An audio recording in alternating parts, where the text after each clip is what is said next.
In Mei 1945, Duitsland se onvoorwaardelike oorgawe het 'n magsvakuum gelaat wat chaos en onsekerheid veroorsaak het.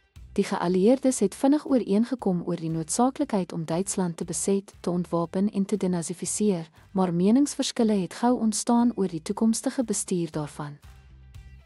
Hoe en waarom Duitsland verdeel is die nederlaag van Nazi-Duitsland, Mei 1945. Na Duitsland se onvoorwaardelike oorgawe het die geallieerdes ooreengekom dat die land beset, ontwapen en gedenazifiseer moes word. Hulle het egter nie saamgestem oor hoe om die toekoms daarvan te bestuur nie.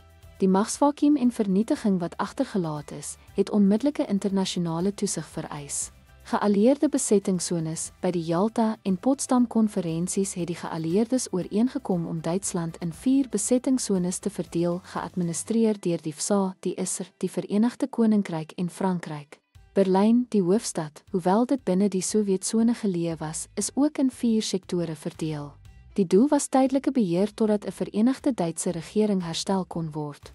Stygende Oos-Wes spanning, soos die Koue Oorlogspanning toegeneem het die westerse geallieerdes ekonomiese hervormings ingestel en Wes-Duitsland onder 'n kapitalistiese model begin herbou. In teenstelling hiermee het die Sowjetunie hulpbronne uit sy sone gestroop en 'n kommunistiese stelsel afgedwing. Die teenstrydige benaderings het samewerking onmoontlik gemaak en eenheidsplanne het ineengestort.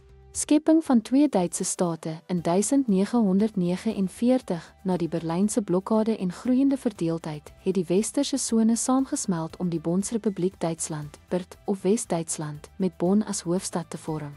In reaksie hierop het die Sowjetsone die Duitse Demokratiese Republiek, DDR of Oos-Duitsland, geword met Oos-Berlyn as hoofstad. Simbool van die Koue Oorlog, Duitsland se verdeling het die breër Oos-Wes konflik gesimboliseer. Wes-Duitsland het 'n belangrike NAVO-lid geword, terwyl Oos-Duitsland by die Sowjet-geleide Warskau-pakt aangesluit het. Die grens tussen hulle, veral die Berlynse muur wat later in 1961 gebou is, het die Ystergordyn verteenwoordig wat die kapitalistiese en kommunistiese wêrelde geskei het.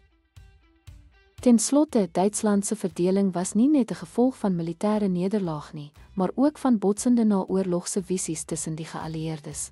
Die skering het die begin van Europa se Koue Oorlog verdeling gemerk en Duitsland in 'n sentrale verhoog vir ideologiese en politieke konfrontasie tussen Oos en Wes omskep.